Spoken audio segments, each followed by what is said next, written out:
Good day, everyone. I hope that everyone is doing great. By the way, my name is Maria Pauline De Vera. I have been an HR specialist, administrative officer, freelance assistant, tier 3 technical support, host, and speaker of today's topic. Here we are to talk about quality systems for social impact. I hope that you're excited because I'm excited to walk you through how NGOs and cooperatives can strengthen their operation and create larger social value. This is not just about theories, okay? This is about practical tools, real examples, and proven framework that you can apply immediately. So, handa na ba kayo to level up your organization? Tara, let's begin. So one of the examples that I have here is isang cooperative sa Mindanao na nag-implement ng quality system, nagdulot ng pag-increase ng member satisfaction by 40%. Just by improving documentation and reporting, it already gave us a lot of higher percentage that people will be satisfied. Not only just people, it's the people you work around with. And then when people that you work around with is happy, they do a great job. Remember, high quality creates good chain of reaction, impact, and outcome. So today's flow is very straightforward, okay? It's law, then followed by governance, then followed by operation, then quality, people, system, and impact. Think of it as a ladder or a stair. The stronger the bottom or the starting steps are, the higher you can climb. Each step builds on the next. So, ano ba ibig sabihin nun? If the foundation of the next step is fragile, most likely you cannot proceed to the next step. Logical thinking, right? Kaya habang pinapakinggan nyo to, isip-isipin nyo saan dito ang kailangan ngayon ng organization namin or organization nyo or yung or in the future yung bubuuin nyo na organization. Pero eto lang, let's say gusto mong utakan yung next step kasi nasira siya, kasi nga fragile yung foundation ng next step. Pero kaya mo laktawan. Do you think you will succeed even though nag-skip ka? Yan yung question ko para sa inyo. Hayaan ko kayo mag-isip para dito. But I do have something to share.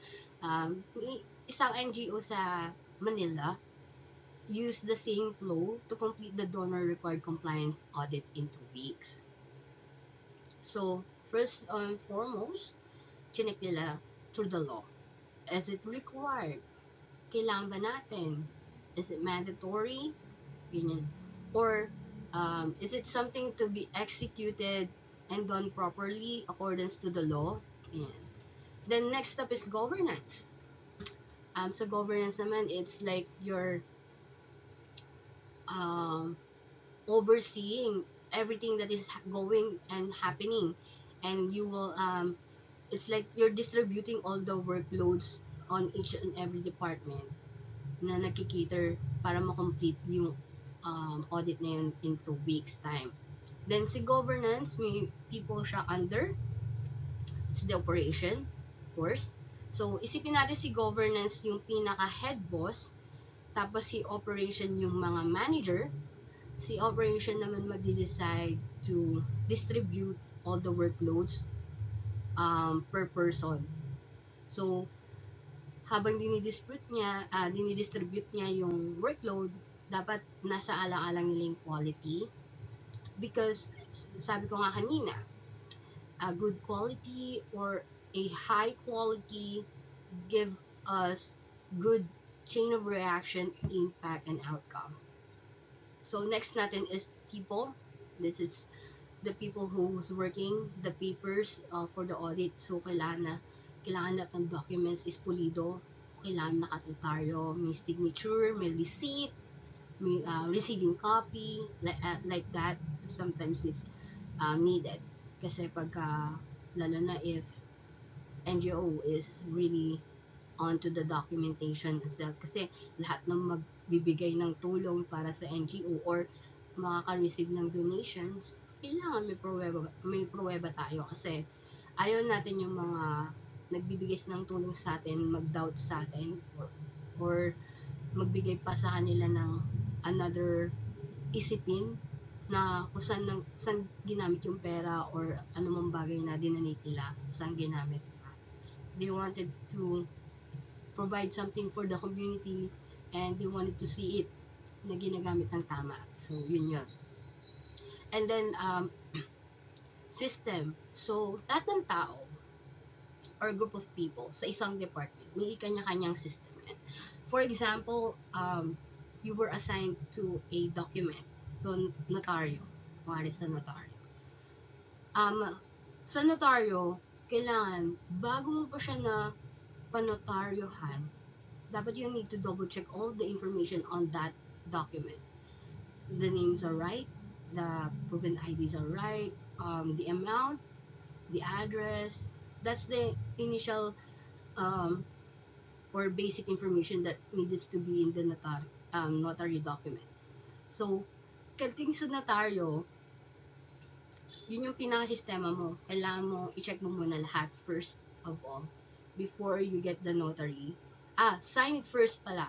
Kailangan mo pa-sign mo siya doon sa mga involved people, then notary. Okay? And then next up is impact. So, after you have completed your task, that's the time that you got an impact. I'm done. Ibig sabihin, masaya ako, natapos ko yung trabaho, hindi ako gumawa ng palpak na trabaho. In case na, minsan, nagkakaroon din naman, but don't worry, kasi, andyan nga yung mas nakakataas sa atin para tulungan yung mga nagtatrabaho ng mga documents na yun. And, once everybody is coping up with those flow, syempre, ang magiging ending neto is they have completed the task or the audit within 2 weeks, and also masasatisfy nila yung nag-audit because there's no flaw on the audit, so wala silang nakitang butas or any questionable in the documents. Kaya kailangan mahalaga, tandaan natin na kada sistema, hindi dapat nilalaktawan. Kasi, pag nilalaktawan natin, doon tayo nadadali ng pagkakamali.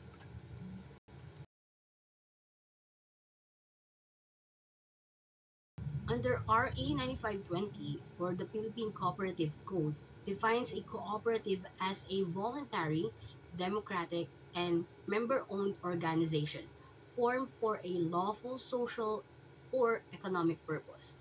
Meaning, cooperative must operate transparently, follow selection, and comply with reporting requirements to CDA. Para matagumpay ang co-op, hindi sapat ang magandang intensyon. Dapat legal, compliant, at systematic. A cooperative in Bohol avoided penalties because they consistently submitted reports and conducted GA or General Assembly meetings, and their compliance became their competitive advantage. So, ibig sabihin, just maintaining the reports can absolutely save the cooperative to penalties.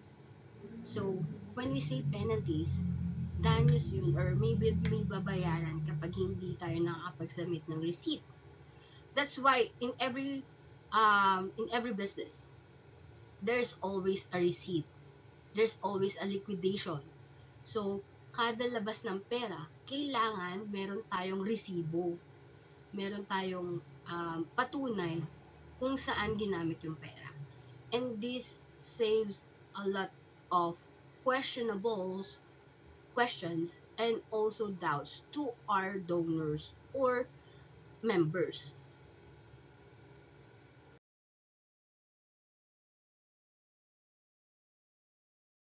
NGOs operate under RA 11232, the revised corporation code, as non-stat non-profit entities. This means profit distribution, all funds must be used for mission, programs, and beneficiaries. Kaya napakalaga ng transparency because donors will always check where did the money go. And another thing that I can think of is a youth or NGO renewed a 3-year grant because their financial reports were complete, timely, and clear. Quality documentations is equal to trust. Kasi nga, pag ginagawa natin ng tamang ating trabaho or tama ang ating pagka-distribute, ang intention mo is straightforward lang, malamang sa malamang yung donors natin is babalik at babalik, magdodonate at magdodonate pa rin yan. Kasi nga, yung perang nilaan nila para sa atin is napamahagi natin sa ibang tao in a right way. Example na lang, what if a bulsa ng isang tao sa loob ng inyong organization? Siyempre, mababreak yung trust. Donors will leave the organization. They will not donate anymore. Ang pinakamasakit pa is yung mga taong tinutulungan nila before, hindi na nila matutulungan kasi hindi na nga sila nagtutulungan. So, it kills me inside to see na yung gusto kong tulungan in my own way, hindi ko na matulungan kasi hindi naman umaabot sa kanila yung tulong na pinapadala ko. Am I right?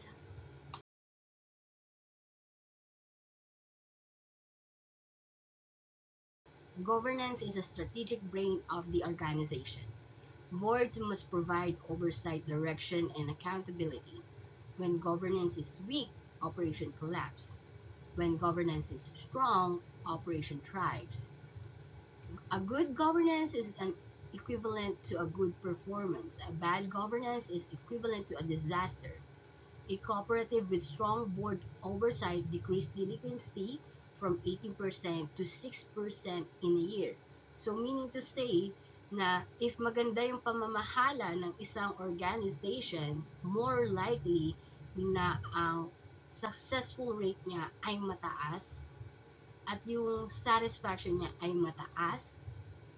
Hindi sila nagkakaroon ng ganong kaproblema. Kung meron man, very minimal na kaya nilang itawid. Tapos yung delinquency nila, mas bababa pa sa 6% o mas sa 6% in a year. If tuloy-tuloy yung magandang pamamahala. Sabi ko nga sa mga unang slides ko, basta good yung intention nyo, honest kayo, transparent kayo, lahat ng pagdadaanan ng isang organization maitatawid kasi lahat is ginagawa nyo ng tama. Strategy aligns everything: goals, resources, people, and process. Operations execute strategy. Without strategy, operations are chaotic. Without operations, strategy is useless. Magandang plano is useless kung walang execution. Execution is everything. An NGO targeting malnutrition planned monthly weigh-ins, feeding cycle, and parent education. In 6 months, malnutrition dropped by 12%. So within this slide, malalaman natin na aside from thinking of a plan, we have to execute. I mean, kailangan natin gumalaw. Kasi, yung plano, nandyan lang yan eh. Pero kung walang gagalaw, walang mangyayari sa plano. So, meaning to say that another example that I can give is scholarship. So, sa scholarship, para mag-grant ng scholarship ang isang bata, we have to find a census or survey. So, how many kids are not able to go to school or hindi na kayang pag-aralin ng magulang? And then, aside from that, how much do we need to cover up the educational needs ng bata? And then, right after that is, after natin na makompleto, does the amount the number of kids, and then success rate, kung sino yung mga batang magpapatuloy sa pag-aaral. Sometimes kasi, there's scholarship given to children, however, children miss the opportunity to grab those scholarship due to some reasons. And then, also, yung success rate ba ng magiging operation natin, magiging operation for that mission, would it satisfy the donors or the members that have contributed with this kind of mission? So, pero lahat naman ng magiging problema in the process, kaya naman solusyonan yan. We just need to think about it, plan ahead, then we need to execute, kailangan natin gumalaw para matupad yung planong yun, and also we need to make sure that we're giving the correct information, kasi especially like that kind of a mission, it requires a lot of balancing, kasi malaking pera ang magiging involved sa ganyang mission. And also think about it, na ang mga donors natin, especially the ones who really like to help kids to go to school, medyo matikuloso talaga sila. So, kailangan natin ng magandang report, magandang documentation, magandang build of trust, just to make sure that the goal, the resources, the goal will be succeeded, the resources will not be wasted, people effort will not be dismayed, and then the process will run smoothly.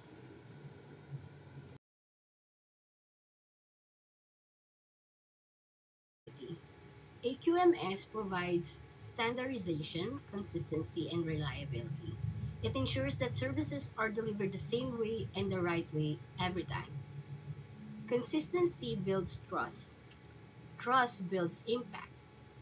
An example of this is a cooperative implemented SOP for loan release and eliminated favoritism complaints entirely.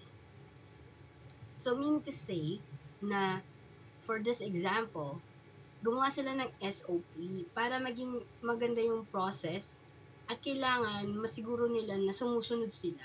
Kasi yung process na yon nagde-determine if ka-approve ba ang isang loan request sa hindi. Kasi if we approve a loan request that is from, kasi close friend ko yung nag-loan request kaya approvehan ko. How about naman yung taong nangangailangan ng loan request tapos di mo na na-approve kasi nag-top up na yung cap ng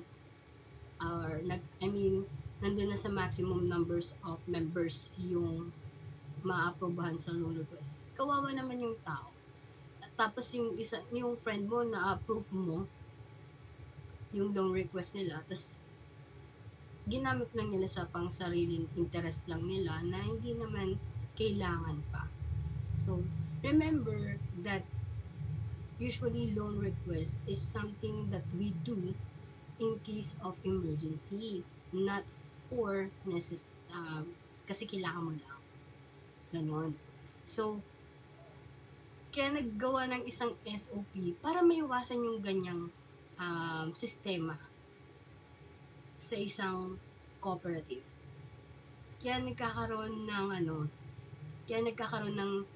ganitong pangyayari is kababayaan din nung nag-approve. Na-jeopardize mo na yung dapat na kabilang sa maximum members na maglo-loan. Tapos parang papasok na din yung fraud doon kasi pinayagan mo yung isang tao kahit di naman pasok yung quality niya or yung mga requirements niya doon sa kailangan ng pagpapaloan. Kasi pag nagpapaloan ka, mayroon requirements yan, may agreement as well. And what if that person na tinatawag mong friend na in-approve mo yung loan, hindi na nakapagbayad. Tapos, running audit, ikaw yung nag-approve. Tapos nalaman nila kulang-kulang pala yung documents niya for the loan request, tapos in-approve mo, babalik din sa'yo yun. So, kailangan natin i-follow yung SOP, Standard Operating Procedure, para maiwasan natin yung mga ganitong bagay. At sa huli, hindi ka rin magsisi. Financial quality systems protects resources. Internal control secures assets, prevent fraud, and enhance transparency. Hindi pwedeng bara-bara sa pera. Dapat documented lahat. An example of this, you need 2 authenticating signatures for a disbursement or a check release in amount of 200,000 pesos. Why? So that yung perang ilalabas hindi ma-misuse. Why dalawa? All banks have different kinds of policies regarding to an in and out of the money. So, sa example natin, 2 signatures ang kailangan. Usually yung pinaka-president and then vice president. This process is to secure yung perang nalipon ng or donations or also maiwasan yung fraud and also to make sure that the upper management knows about this money that's gonna be used for some mission programs or beneficiaries. It's like, parang ano lang yan kung paano natin palagan yung cellphone ngayon. Kailangan na may fingerprint, may face ID to secure those information at hindi magamit ng ibang tao. Ganun lang din sa NGO. Kailangan nila na nasisiguro na ligtas yung pera na binigay ng ibang tao na ilalaan dapat sa tama. And also this kind of a topic or these slides really requires us to be attentive kasi nowadays ang daming fraudulent activities na nangyayari. So, kailangan natin maging maingat kasi yung perang yan, di naman natin pinaghirapan yan dinonate yan. So, example na lang, kayo yung treasury. Nagtitiwala sa inyo yung tao na yung pera nila ay gagamitin sa tama.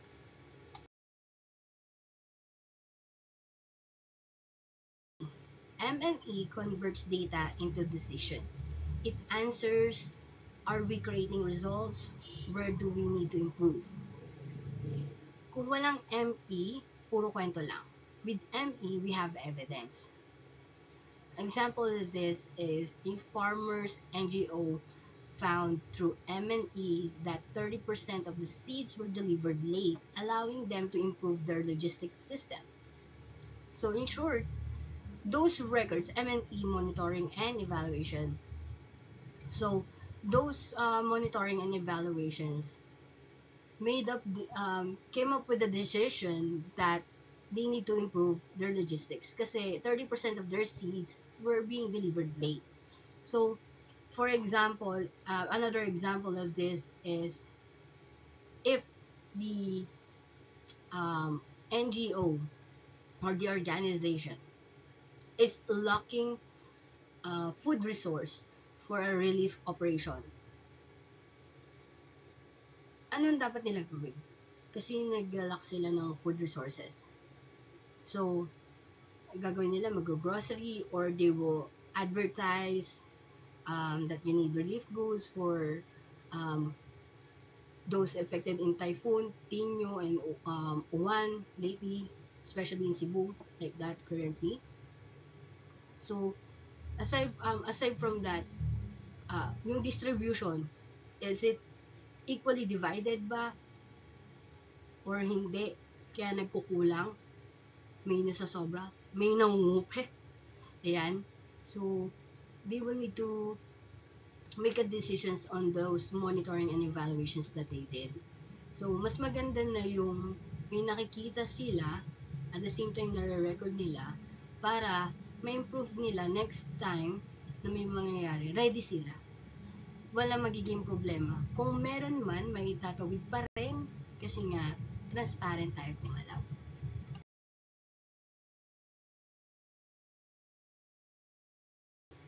Involving here is risk management. Risk management anticipates problems before they happen. It protects program continuity and organizational integrity. Mas mabuti na ang handa kaysa nagmamadaling mag-solve kapag huli na. A good example of this is a cooperative that created a risk registry avoided a cyber attack because they trained the staff to identify phishing emails. So, napapanahon, ang daming AI, di ba? So, anything that click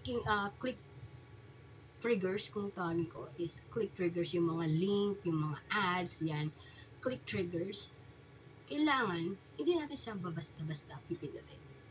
So, sa isang organization, kailangan lahat ng staff and members ay alam, kumilala, kung alin ang email ang true at ang email na nagpapanggap lang.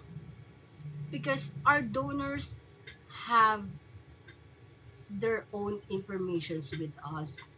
And sometimes, even though sometimes it's anonymous, makikilala natin over the time. And we need to comply with the data privacy law as well. Kasi if their information got leaked, it will be a real problem to the organization as well. And also, we are going to be penalized with regards to that. So, mahalaga na alam natin yung workflow ng pag-iingat sa paggagamit ng technology nowadays. And aside from that, it also helps us protect yung taong kailangan ng tulong, yung information nila. Because they can use those information para magpanggap sila. Yung donors, the employees, the members, syempre, kasi pwede rin sila magpanggap na employee sila or member sila. So, to fully gain your trust to access those information within the organization, it's very, very, very complicated if those informations are already been broadcast to the network. Lalo na ngayon, napakabilis kumalat ng isang impormasyon. So, by doing this, you already help the organization build a strong wall na hindi basta-basta matitibag ng mga peking tao or ng mga gustong gumamit ng mga impormasyon na itago na ng organization.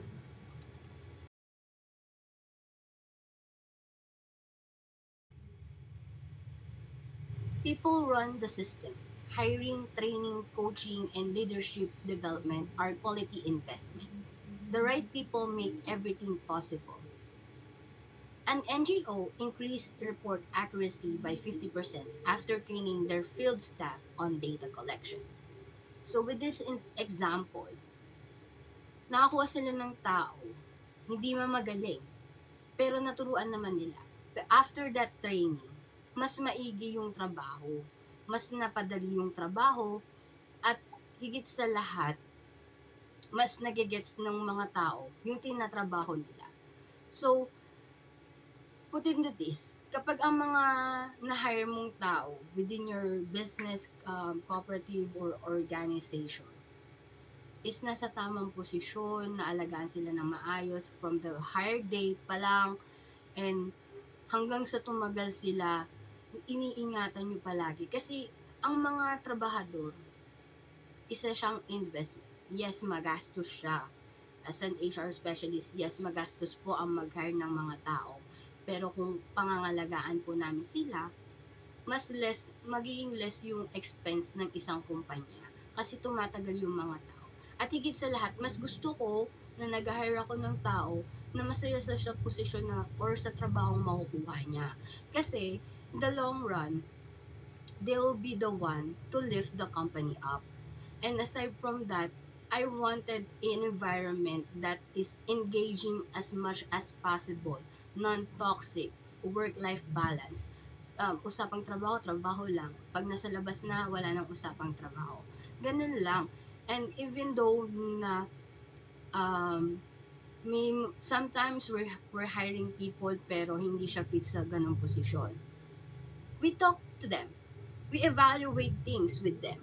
If kaya ba nila, if masusurvive ba nila, if duman sila ng training, ng coaching, are they gonna able to adapt to the workload, ganyan. If mahihirapan naman sila, no worries. We have a lot of training, a lot of practices. Pero because it's an investment, we don't want to waste um, any training materials.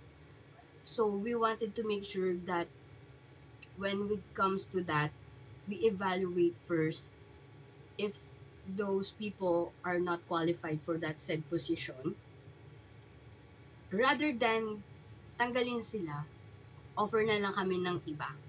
Kasi sayang, andun na yung aplikante, andun na yung tao, tapos kailangan lang natin pagbigyan ng chance na baka meron pa siyang naitatagong talent na hindi niya lang alam. So, with regards to this, kailangan open-minded tayo, not networking, okay? The open-minded in meaning of dapat maalam natin kung saan sila magaling. Sometimes kasi there are other peoples na magaling pala sa ganitong bagay, hindi lang nila alam. So, para tayo, we just need to focus on making them evolve so that their growth will not be stacked up. And main main ano talaga namin is to make sure that employees are happy so that magaan ang trabaho, magaan ang buhay. Hindi nila nadadala sa bahay yung stress. So, kung sa HR or sa human resources pa lang naitama na, most likely at the end hanggang na tumagal na yung empleyado, maganda ang relationship, maganda ang takbo ng process ng trabaho, maganda ang engagement, feedbacks especially, kasi siyempre kung napapangalagaan sila, ichichismis din nila yan, mga tao lang tayo, so ichichismis nila sa iba, maganda magtrabaho dito, magandang bigayan dito, or maliit man yung sahod pero napakagaan, mga ganyan. So those feedbacks will eventually scatter and donors would like to trust us kasi yung mga tao yung mga nagtrabaho doon sa isang organization or corporation, nagtiwala na doon sa company yun or sa business na hinaplanasukan nila. So yung mga donors, mas magtitiwala pa kasi maganda yung feedback na ibibigay ng mga kliyente.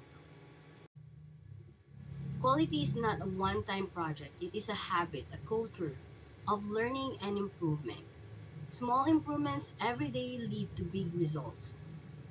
A cooperative reduced processing times by 20% by simply reorganizing their workflow. Meaning to say, na example, sa SOP, yun at yun ang pinoprocess nyo, yun at yun ang nakasanayan nyo, it doesn't mean na laging tama. Sometimes, there will be a day na babaguhin nyo yun kasi nga, may nabago na din sa environment nyo. For example, the documents that is required or the uh, logistics that's for example sa relief good yung logistics niya papalit instead of a L300 magiging truck na siya kasi nga dumadami na yung do-donate. And also for example gusto niyo mapalawak pa yung isang mission, so mas palalawakan nyo rin yung magiging SOP nyo for the sake of the corporation or the cooperative or the organization. Kasi nga, mas in-expound natin yung SOP, mas in-elaborate natin siya, tini-change, mas gumagaan nagiging workflow ng isang cooperative and organization. Checklists, SOPs, audits, dashboards, these tools turns quality from theory into action. Tools transform chaos into clarity. Example of it is a health NGO used a dashboard to track malnutrition weekly, enabling immediate response. So, quality tools are very important in a co-op or organization because they are the tools that we need to monitor and evaluate things before we make a decision. Aside from that, these tools represent as well the transparency of all process being held by a co-op or organization. Um, kaya may mga ganitong tools tayo para mapadali ang mga buhay natin, para mas madali natin mo-oversee lahat ng mga kakailanganin, lahat ng needed informations.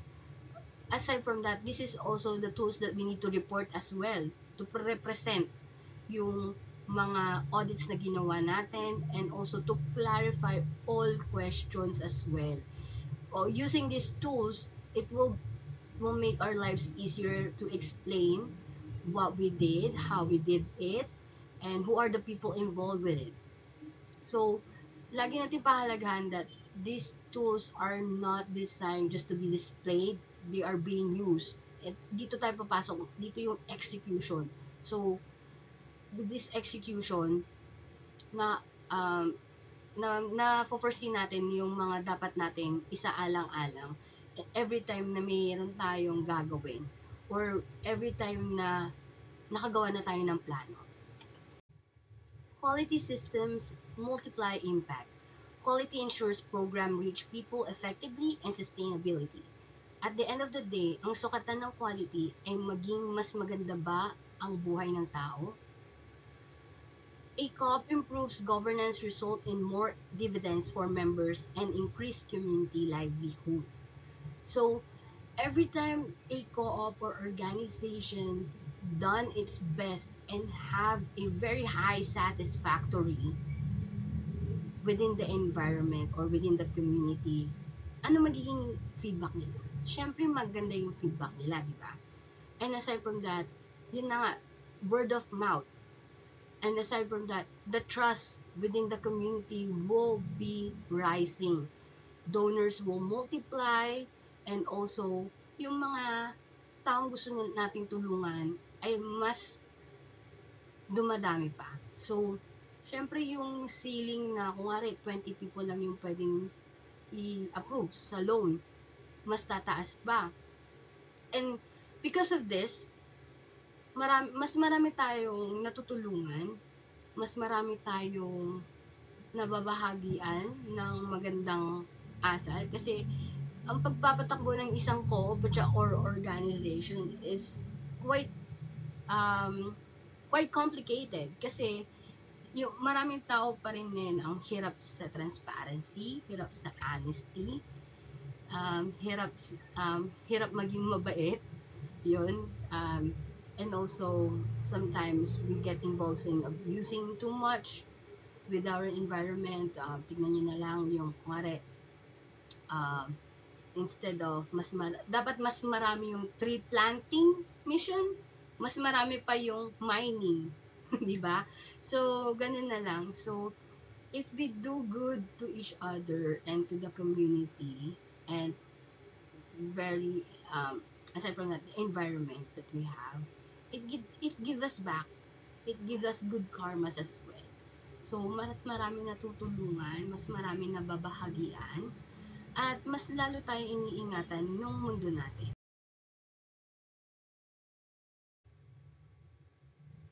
In summary, quality systems are not just administrative. They are transformational. They strengthen organizations, build trust, and create real social impact. Let's commit to excellence, integrity, and continuous improvement.